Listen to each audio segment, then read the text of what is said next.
Welcome to Adjusted Reality, a podcast series trusted by the adjusted and brought to you by the Foundation for Chiropractic Progress, where we learn from athletes, celebrities, influencers, and healthcare professionals about how to optimize health in a fun, relatable way.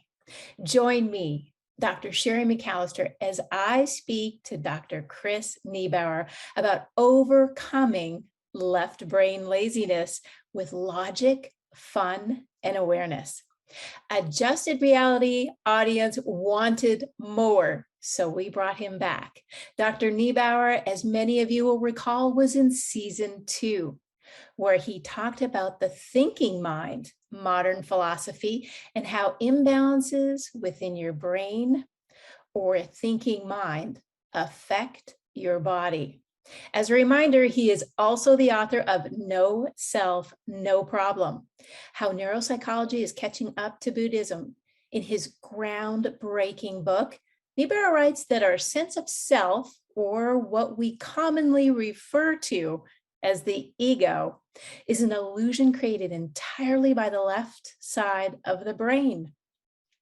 What makes this book unique is that Niebauer offers a series of exercises to allow the reader to experience this truth for themselves, as well as an additional tools and practices to use after reading the book, all of which are designed to change the way we experience the world in a way that is based on being rather than thinking. I want to welcome you back, Dr. Niebauer. Oh, thanks. It's great to be here, Sherry. Well, it's an exciting journey, and I know there's something very exciting coming out, and it is a new companion book, No Self, No Problem companion workbook coming soon. Is that correct? I don't have the exact date yet. Hopefully it will be sometime this year for the year end. And really, it was a response to readers. They really enjoyed the exercises. The idea of going too deep into philosophy, and people enjoy that, but it seemed like the exercises were the transformative element of the book. And so we really listened to that. We listened to feedback we got from readers. And so we put together this companion workbook, which is really, it has a little philosophy here and there, but it really is exercises for experiential transformation. So that's, it's, in fact, I think it can come out really early in the book and say, do not memorize this. This is not for, I'm not going to test you on any of this. Well, it's really exciting to hear that you're listening to your readers. We're listening to our listeners because they too wanted more. And that's the exciting part, and why we're so willing to be groundbreakers here together is get what they need, and hopefully they need what they get. And that's the next part of being able to offer these types of exercises for the listener and the reader. Now let's start with the basics. Let's go back just a few moments. What are the functions of your left and your right brain to refresh their memories? That is such a really great question. It's probably one of the most popular questions I get because I am a left-right brain researcher. And just to kind of step back a little bit, people have been asking that question really for thousands of years. I mean, you can go back, 2,000 years ago, and there have been speculations on how the left and right sides of the brain differ, and they were actually pretty decent speculations. I'm not sure how they got it right without any computers, without any lab equipment, and minimum surgical techniques. But we've really made some, maybe the most progress in the last 50 years, and there are just so many thousands of articles that look at how the left and right sides of the brain differ. And there's been so many different theories, and there's almost been this kind of competition, like who can come up with a grand theory that puts it all together. And we really don't have that yet. And so the most classic way that is held up, and it's accurate, but it's the kind of thing I would give to maybe my intro to psych students, is that the left brain is language and the right brain is about space, emotion, humor, sarcasm, metaphor. But then you say, okay, well, what's behind that? What's driving it? And so I'll give you my version of this. because that's evolved through the years. In fact, I think I may have changed it since I was on your podcast last time. I don't think I was even thinking this way. So I've even evolved in a short time. And putting all the data together, all the research, to me, the most practical way of looking at how the left and right sides of the brain differ, because most people aren't left-right brain researchers. What they want is, tell me how the left and right sides of the brain differ in terms of my practical experience, in terms of my day-to-day experience as a human being. How's this, give me something that I can use, not just philosophy and science that, takes up a bunch of textbooks. And what I've come up with is that the left side of the brain is very, very serious, and the right side of the brain is very playful. That's taking a lot of different research into account, but I found that it actually is very relatable to people. And there's a balance in life where seriousness isn't all bad. I just was talking, had people at a conference, and there's a certain element of seriousness that really helped the conversation. But at the same time, to be overly serious all the time is probably one of the biggest triggers for stress. And it's a big trigger for the stress response in the body. It's particularly when we take thoughts serious. And so we have the right brain that balances that out. And the right brain is much more childlike, much more playful. And that's why it tends to be responsible for humor and music and things that we play. It's always interesting that we play music, but you go to work. And so, so for many of us, we take work very serious. And I'm not saying that's bad, but like you pointed out so nicely, everything is about balance. Everything is about harmony and finding an integration. So we have our human experience, we have our time of play, and that seems to initiate that rest and digest parasympathetic system in our body, which is so necessary for so many of us. And the other system, which is taking everything very seriously, that seems to get the sympathetic system going, which so many of us have overactive, almost continuously running sympathetic nervous system activity. That's why it's so hard for us to have fun anymore and relax and enjoy life. And so when we look at that way, when we look at that definition of the left and right sides of the brain, the real balance is finding the time of play, because we're already very serious as a culture. We're very, we put things in writing. And again, so all of these things are characteristic of the left brain.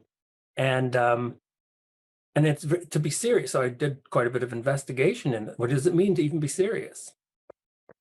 And to be serious, the best thing I could come up with is to be literal. And so, you go to work and you say, well, we have to take work seriously. What does that mean? It means that you take it literally. You take it at its surface level. This paperwork has a date, and it must be, it has to be in by this date. And again, that's not a bad thing. It's fine. But there's also a playful side to it. And I could see this in my classes when I would joke about, some people would really believe that it's Wednesday today. And that's a great organizational tool. If we were able to meet online because you said, let's meet on Wednesday. And so it works. But then when you take that really seriously and you really buy into these categories that the left brain has created, like it's Wednesday and it's 2:00 and then we end up living a life of deadlines. And this needs to be done, by this day. And it's interesting because not all cultures in the world are like that. I mentioned particularly people, and from the first book, I mentioned the Piraha culture in the Amazon, and they have no numbers. They have no numbers in their world, and so it would be meaningless to say 2:00, or to say the 17th of May. It just has no meaning in their world. Again, that's not a bad thing that we have this whole system of numbers and abstractions that the left brain really takes very seriously. It's just that we just need a little bit more balance, a little bit more play, a little bit more fun, because that helps bring the meaning to our existence. It's an interesting thing when you contemplate going on vacation, for example, Dr. Niebauer, and most of us that are in this very serious go, go, go lifestyle, you can think to yourself how difficult it actually is in the first maybe 1 or 2 days when you go on vacation. Everything is disrupted. Time doesn't really matter. You're not on an agenda, but it still takes you about 2 days to just go, I can play more. I don't have to be in this left brain language, linguistics. And the interesting thing you'd said on our last episode was that that left brain might lie to us. And I thought about that as I was preparing for today. And there were some things that were brought up on episode with you in season 2 about the split brain. And we only touched on it very briefly, but I'd like to actually ask you a little bit more about what's some of the research on the split brain and actually what does it mean? Since most of us are still digesting the left and right brain, what happens with the split brain concept? Yeah, it's such a fascinating thing in terms of human history that, for, like I said, for thousands of years, we were aware that we had the brain has a very strange organization. I mean, nature could have just made one big brain, and it didn't. And then when you look through the nervous system, you really find these kind of what you might call opponent processes, which are everything is about balance. And so you've got the sympathetic nervous system, like I said before, that kind of gets us aroused, ready to run or fight. And then we have the parasympathetic that calms us down. And really, the biggest division in the brain seems to be between creating this left brain that has its functions, but then we have the counter, the right brain. And then nature did this wonderful thing of connecting it through the corpus callosum, which is about, last count was like 800 million nerve fibers. And so, it's just the architecture of it is really a mystery, and it's just a beautiful architecture. And again, it tells us so much because nature could have just made one giant brain and put it in our skull, but it didn't. So we have two different processing systems, but for most of us, that they're always interconnected, and so the brain really is, and there's quite a bit of debate about this because people say, almost as a reminder, like, no, you have one brain, you don't have two, and that's because they're so interconnected. So right now, really, the two sides of the brain are functionally interconnected, and but with the split brain patients, it was really the first time in history that we were able to see what happens when you go in and surgically disconnect. And so you've got the left brain that's completely autonomous now from the right brain. And all kinds of really fascinating things came from this research. I mean, they found out all kinds of, because you could study the left brain in isolation now. And so it did confirm many suspicions that, of course, the left brain is language-based, and the right brain has certain things like spatial awareness, and all that did turn out. But I think the most fascinating thing about this research was when they put the subjects in certain situations where they would send messages to the right brain, again, something simple like raise your hand. The patient complied. The right brain is intelligent. But they would ask the patient, which is to say they would ask their left brain, because that's the part that controls speech. They would say, why did you so imagine your hands up, and they say, well, why did you raise your hand? And here's, again, I think the most important message about the split brain patients. The left side of the brain spontaneously, effortlessly confabulated, which is just a fancy word for making things up. The real reason the hand is in the air is because you just got a command that said, raise your hand. But not a single subject actually gave that response. The left brain was totally clueless why their hand was in the air, but it effortlessly came up with a reasonable explanation. It would say something like, well, I needed to stretch, I was getting tired. In other cases, they would get the patient to stand up and walk across the room. And then they would ask them, why are you walking across the room? Well, again, the left brain has no clue, but the left brain never once admitted that I have no clue. Which again, most of us, we usually don't admit we don't know something either.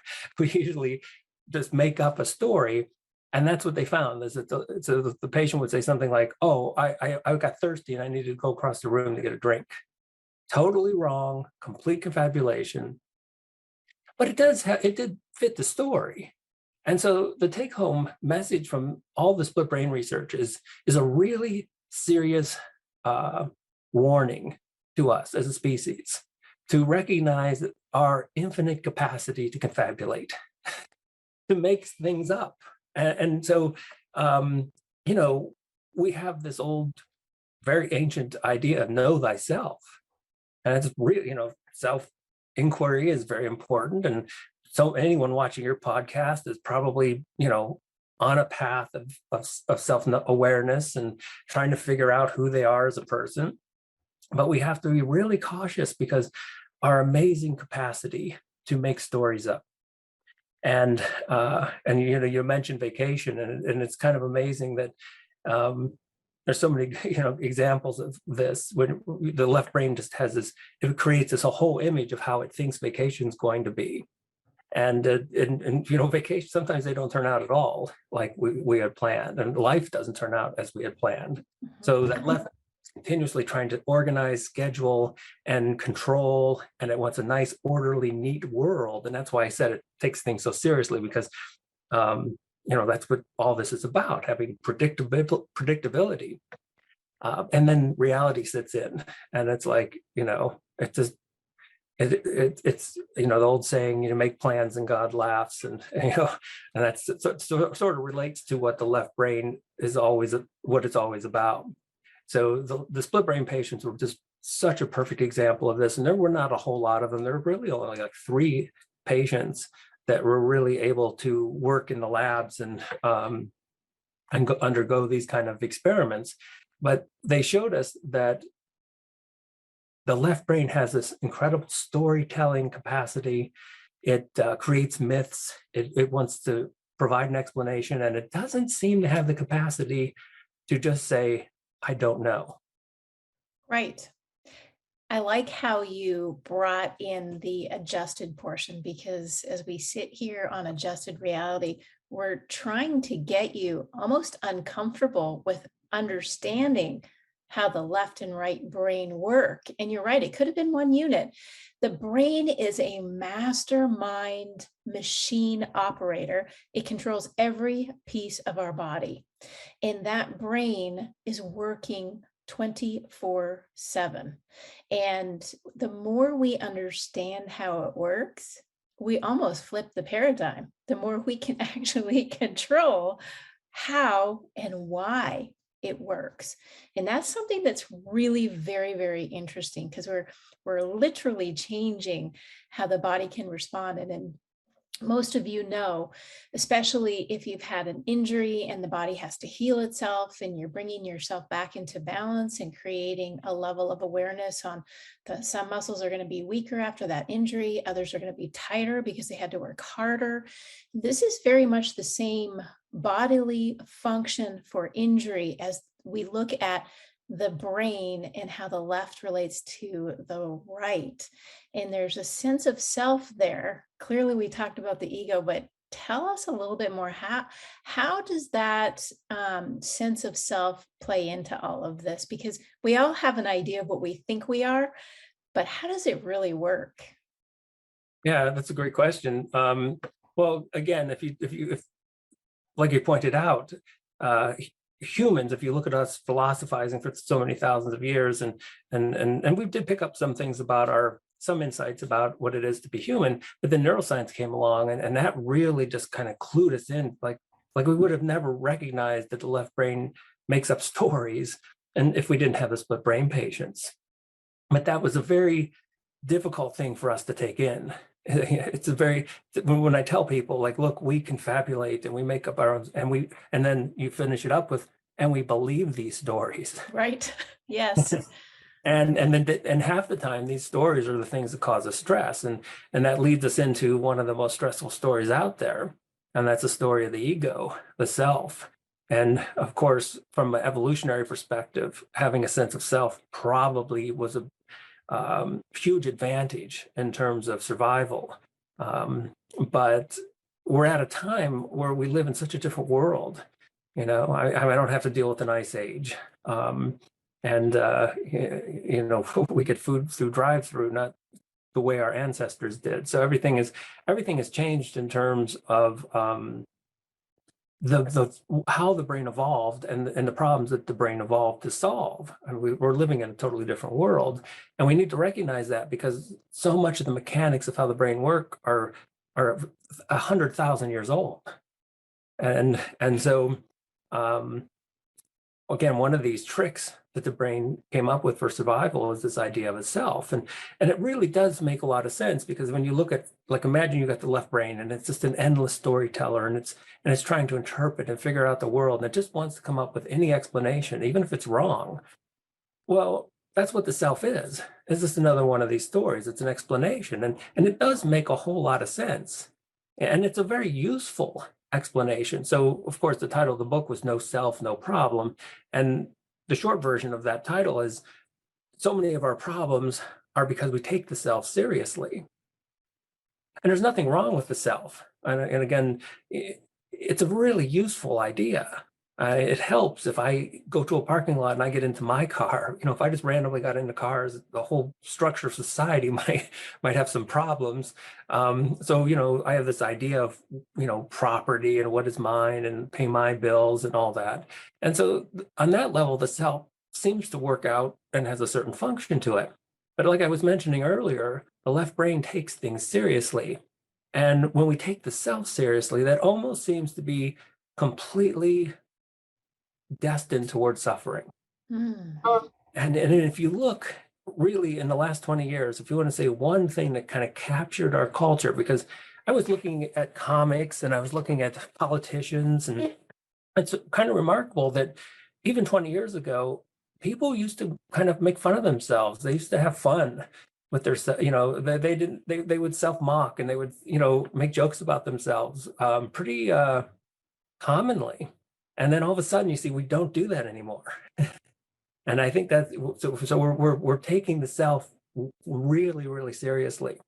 And that backfires, I think.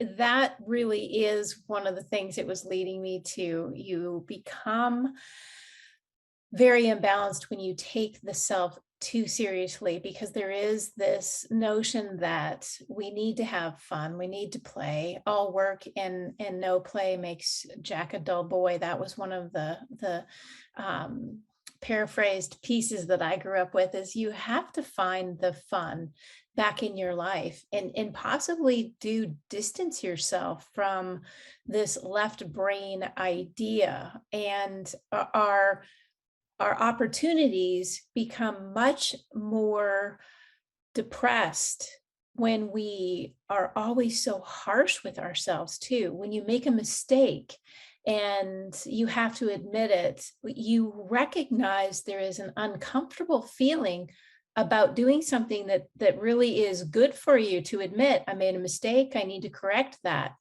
And perhaps that's where the left and right brain really need to come into play and say, okay, you made a mistake, but let's have some fun with the mistake that you made. I mean, there's serious mistakes that, cannot be undone, but then there's just the little things in life, like you spill your coffee on your tie or down your dress and you have to go into a meeting. You can make fun of that, but you know what we end up doing? We get angry. We go to the bathroom. We try to take it out. We make it worse. We get into the meeting, and now we have to make up a confabulated story of how, we opened the door and the lady hit her umbrella into your coffee, and you do these funny things to get out of the pain of just making fun of yourself. Yeah, it's a great point. And you reminded me one of the first times I was teaching 20 some years ago, when I was kind of really into taking the self seriously. And it was my first day of class, and I had my drink, and I was so nervous I actually spilled it completely down my shirt. And then because I was so into taking the self seriously, I was devastated. I just felt like this was the worst day of. If the same thing happened to me right now, I would probably not stop laughing for like, I just think it would be like, and again, that is really the trick. It's okay to have the self, but and then even one of the exercises in the companion workbook was because there's two different ways you can play with humor. there is kind of a dark side to humor, which is mean and nasty, and that's not what I'm talking about when I'm talking about having fun. There's also a very light side to humor, like you said, just if you spill something out and you just joke about it and everyone starts laughing, and that's really what I'm talking about.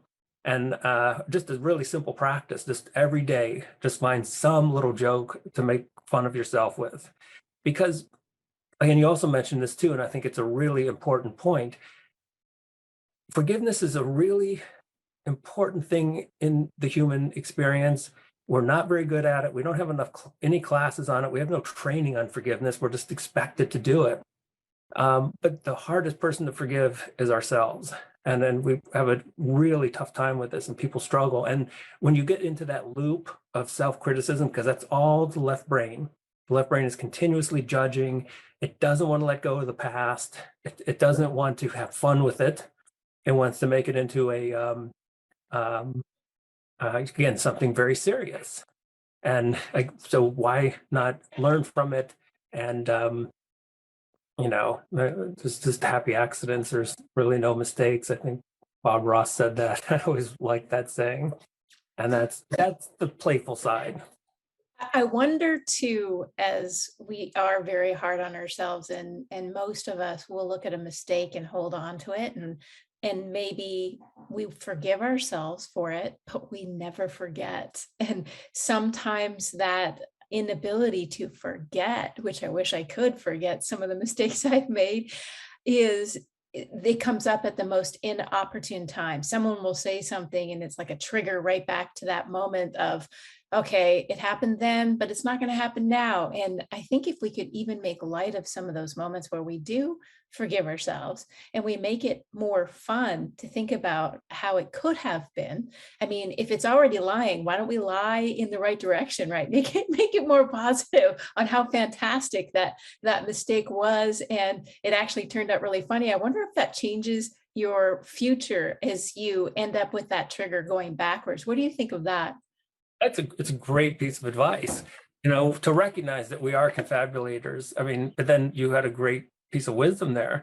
And, if we're going to tell a story, let's tell a fun story. Let's tell a positive story. The story doesn't have to be devastating. And one of the practices, and I think it's a really good one, and I go into this in the workbook quite a bit, is to follow your thoughts, almost have a journal, and write out all the thoughts that you find particularly stressful.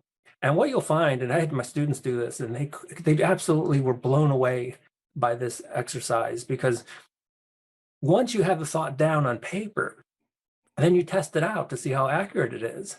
And one of the things about thinking is how remarkably inaccurate it is. So you have this thing, you go, oh, that email, my boss is going to be mad, and tomorrow I'm going to go into work and they're just going to be so furious. And then you write that down, and then and I stayed up all night because I couldn't sleep over it. And you go into work and your boss is like just joking about it and say, yeah, that email is kind of funny, and you're like, well, that thought didn't come out at all the way I thought it would. But it's the process of journal, because journaling is really popular right now. And there's some good reasons for that, because it's a way for us to become more aware that we have this circuitry in the left brain, and it has these thoughts, and it's just like the split brain patients. It's so convinced that these thoughts are accurate. It has no room for doubt. And so we bring ourselves more into becoming more skeptical of our thoughts. I think I talked about this last time, don't believe everything you think. And that's an easy thing to say. But in this exercise, you can actually start practicing the experience of looking at how many times. And so my students were looking and they're like, my thoughts are only right. And this is the most optimistic number. My thoughts are only correct about 50% of the time. And I had some of them who were even far less than 50% of the time. Some of them were like, most of the stuff I worry about never even happens. And so, but that's a neural program. It's hardwired in us to become convinced that this bad thing's going to happen. You have to remember, again, it's an old program. And to survive in that really different environment, we had to be kind of pessimistic. We had to think the worst case was what was going to happen. And that helped us to survive, but we don't need that program anymore. We're like walking around with a 100,000-year-old outdated thought program. And the way to get around that is write all these thoughts down and test for yourself to see how accurate each thought is. It's very And good. It's very good advice. I think uh, as you said at the very beginning, and we always begin with the end in mind, is the ability for us to evolve is to, in fact, solve. And when I think to what you're saying, it's almost like the left brain is pushing back to actually evolve. And you noted in your book too, this concept of left brain laziness. Tell me what's lazy about this left brain. oh yeah, there's so much I could go into, but confirmation bias is something that researchers discovered a long time ago about us humans. And it's just like in the same way when you write your thoughts down, you can become aware of this. So the mind simply takes the path of least resistance, and it doesn't really want to investigate anything other than proving that it's right. And so when think about this and work on this, like next time you're testing an idea, so the left brain comes up with an idea, maybe it's something like, green tea is good for you. Well, how do you go about investigating that? And chances are you probably type in, is green tea good for you? And Right. you're going to find all the stuff that supports it. And so the problem with the left brain is that it doesn't really want to do the work to discover that it could be wrong. And so it takes this path. And again, that's why as human beings, we so rarely, so I always do this with exercise with my class. I say, when was the last time you told someone or admitted that you were wrong about something? And people are like, well, 2022 has been pretty clean. I made it so, I made it this far and I haven't been wrong. But of course, we're wrong all the time. We're not self-aware of how often we're wrong because the left brain takes that, it sort of cheats. It's too lazy to really do a full kind of journalist adventure and take all sides into consideration. So you have to, actually, there are a couple exercises in the new book where you go out and so you have some idea, but instead of going down that path of confirmation, you actually take some extra work, and the left brain doesn't want to do this because it is lazy, but you do a little extra work and investigate whether it could be wrong. And the stuff with the green tea, we can handle that. But remember, that left side also has the story of the ego, which is very sensitive. Particularly, it's sensitive to being wrong. And so once you get good at these little things, then you move it up a little bit. And you say, well, was I wrong with that argument? I was with my significant other the other day and we were going at it, and then you say, well, let me consider for a moment.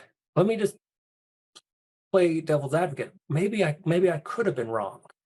So you have to ease into it because the left brain is very defensive. All those ego defenses that Freud talked about, that's all what the left brain is conjured up to protect this very sensitive idea of the ego. And so it takes it's work, and I see where you're going now with our left brain being lazy, not willing to actually do the work. And it's interesting as we put it back to the body, knowing that the brain is the ultra machine and it takes care of what the body does. But the body also does things that are lazy. It tries really difficult pathways to avoid pain. And you see that when someone has had an injury. And oftentimes having to force someone to say, you have to move your leg. It has to go through the range of motion, and the brain automatically thinks, well, it was injured, it's going to be painful. And oftentimes it's just exactly what you need to do. And sometimes you actually need to get through that pain and recognize that it's not any worse than you not being able to move that leg, period. So let's work through it. Injury and balance is part of it, but you notice right away when your left brain is lying to you, there's a pit in your stomach where you feel bad when you're wrong. You feel bad when you've done something that perhaps wasn't in the best. And then you start making stories up in your head. Getting the body in balance and getting the brain in balance is critical.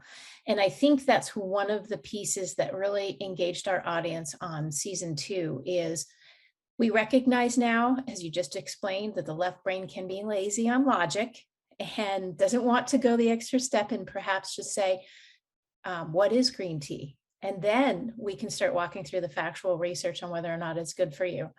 And you also brought up the part about awareness and how that left brain, bringing it back to awareness, is so critical so that the right brain can actually be part of your daily life. And when your right brain is part of your daily life, well, I think you can have more fun. And so I'm going to end this episode with asking you, give us some exercise like I would when most chiropractors would, to engage the body to heal, to engage the body to be back in balance. So if the body needs exercise to get in balance, stretching and exercises, the brain does too. If we have heard Dr. Chris Niebauer talk about balance, I think what he's saying here is left and right need to be in balance. Talk to us about fun and what that left brain needs to explore in order for the right brain to be okay with having fun. Yeah, it's a great question. And one of the things I start off the new book with is a really important method, and it's just a method of taking small steps. And it's really practical because, if I just said, let's go run a marathon, you'd feel like a failure because most people couldn't do it. But if I said, let's walk around the block, and then let's do a mile, and let's do 2 miles, and that really holds for what we call attention. And so we all have this ability to, like, you wake up in the morning, and now we're all confronted with so much social media, and it's like, well, what do I attend to? Where do I put my consciousness? And sometimes, again, because the mind is lazy, it just tends to whatever's the big, brightest, and then we get down that path. But we can start to learn to train our attention. And I think that's what meditation, mindfulness, all the yogas, you can put it all together and say, these are all methods that are really training our attention. So when you're doing yoga, you're becoming more in your body. Body awareness. One of the things that goes over huge with my students is the body scanning. And it's so wonderful because they'll do, just a simple little meditation on body scanning, but they don't realize it necessarily, but they're training their attention. They're training their attention to be in the present moment, to become aware of their body, and to not think about the past and the future for a little bit. And that in itself is really very rewarding. But while you're making these choices, I found that some of them, maybe we've lost track about how obvious they are. So when you get up in the morning, like I go for a jog, and it's always this, what am I going to attend to? And I found so much help by particularly looking at comedians from like the 70s and 80s. I got in this thing where instead of getting into politics or listening to anything very serious, I just said, I'm just going to just listen to humor. And I started listening to comics for a while during my jog, and I found it was really transformative. And I think, they say laughter is the best medicine, and I think there's so much truth to that, because while we're laughing, we're not thinking and we're not taking anything very seriously, and that allows the body to get into that mode of healing. And so little things, take some time. Most of us have access to, some kind of social media, and you could look up these old comedians. And I don't know, I tend to go for the ones in the 60s, 70s, and 80s. Maybe that's just because, that's when I grew up, but whatever you find funny. And again, as long as it's that good-natured sense of humor and it's not mean-spirited, I think that's really healing to the body. But that creative process. So I was asked recently about poetry. And I used to do this in my class where I'd say, okay, I'd come in and say, today we're going to write poetry. And it just goes over horribly. I mean, people are just like, but we know poetry metaphor is a right brain process. And we know that people who have right brain damage, poetry just doesn't make any sense to them because they take it literally. And so they slip into that serious mode of the left brain because the right brain is damaged. And then people just sit there and they're trying to think their way into creativity. They're trying to think their way into poetry. And so I say, okay, well, let's back it up a little bit. Let me give you some tricks of how you can kind of get into this right brain awareness. And so we'll do a little meditation on focusing on the gap between thinking. And so if you look at the left brain narrative, it's filled with a bunch of sentences. But the interesting thing is there are gaps. And there are these wonderful little empty spaces where we're not thinking at all. And I have the class focus on that and get a little bit better at focusing on those gaps, because that's where poetry comes in. When you stop thinking, all of a sudden that mysterious process of creativity takes over.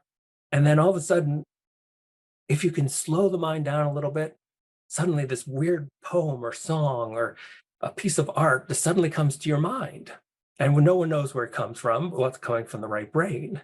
And because the right brain can't use language the way the left brain is, the left brain is totally in the dark about where it came from, because it can't articulate it. It can't explain, well, here's how I created this. But when we do that, and it takes a little bit of practice, but suddenly people will start writing poetry. And I think poetry is it's one of those things our culture has totally devalued. Again, it's a right brain task.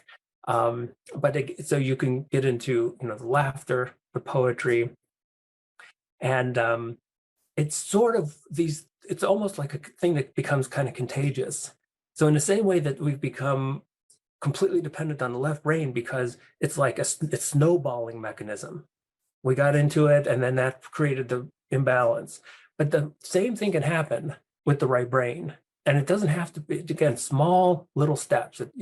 If you do just a little bit, it will take on a momentum of its own.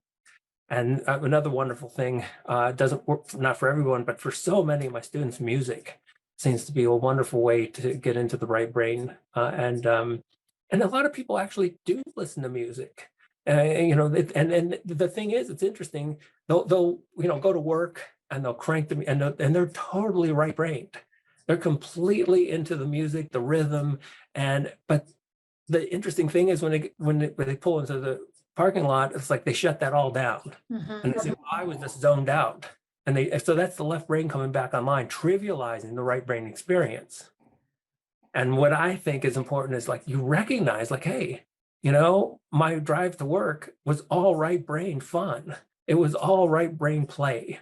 It was music. It was, and you're just kind of, I've seen people literally dancing in their car on the way to work. And then when they get to work, all that shuts down, and then the seriousness takes over. So again, there's these paths, and they don't have to be, all consuming. There's these little tricks you can do, just a little bit every day. And I think you'll find yourself not taking yourself very seriously. It seems to all come together because the two sides of the brain become a little bit more balanced, and then you start using the left brain more effectively. That to me was the strangest thing about all this. When I stopped relying completely on the left brain and I only used it when I thought it was necessary, suddenly it started working really well. And so when you bring the balance, you'll see that the left brain is a wonderful tool when it's used properly. I love it. And the best part is, you're right. Do not let the left brain tell you when your right brain was working and it was enjoying and it was laughing and it was having fun, that was a bad thing. Don't let that lying left brain take over. And the balance is there. And there is no study that I'm aware of at this time that says laughing and movement and, having that dance on is a bad thing. I think it engages all of us. It makes our life so much more fun. And speaking of fun, it's always wonderful to have you on Adjusted Reality, Dr. Niebauer. I hope our audience gets to see that having more fun, enjoying life, it really does change the way your body feels, and it will change the way your mind works. So thank you so much for joining us today. It was a pleasure to have you. Thanks. It was great. I really enjoyed it. I want to thank you for tuning in to Adjusted Reality as we spoke to Dr. Chris Niebauer about the difference between our left and right brain, how our left brain can impact our sense of self, and ultimately how to overcome that left-lying perception. Now, remember that right brain needs to find its place. We can do this by just a simple body scan throughout the day. Baby steps is what he was talking about. What does the body feel like? How about you write some poetry where we enter into a space of relaxation? Stop thinking and write just what comes to mind. Laughter. Find what makes you laugh and continue it throughout the day. Dance, smile, just enjoy your day. Let that right brain have some fun. And I think the balance of our lives will improve immensely. Remember, when we can train our brain, it will evolve. It will evolve in the way we want it to. A balanced body, a balanced mind, and a healthy, happy wellness program ahead for all of us. This podcast was brought to you by the Foundation for Chiropractic Progress. As a special gift for listening today, visit f4cp.org/health to get a copy of our Mind, Body, Spirit ebook, which focuses on the many ways to optimize your health and the ones you love without the use of drugs or surgery. Don't forget to subscribe, share the podcast with family and friends, rate and review. If you're feeling so inspired to learn more about chiropractic or to find a doctor of chiropractic near you, visit f4cp.org/find-a-doctor. We appreciate your support and look forward to checking in with you again soon.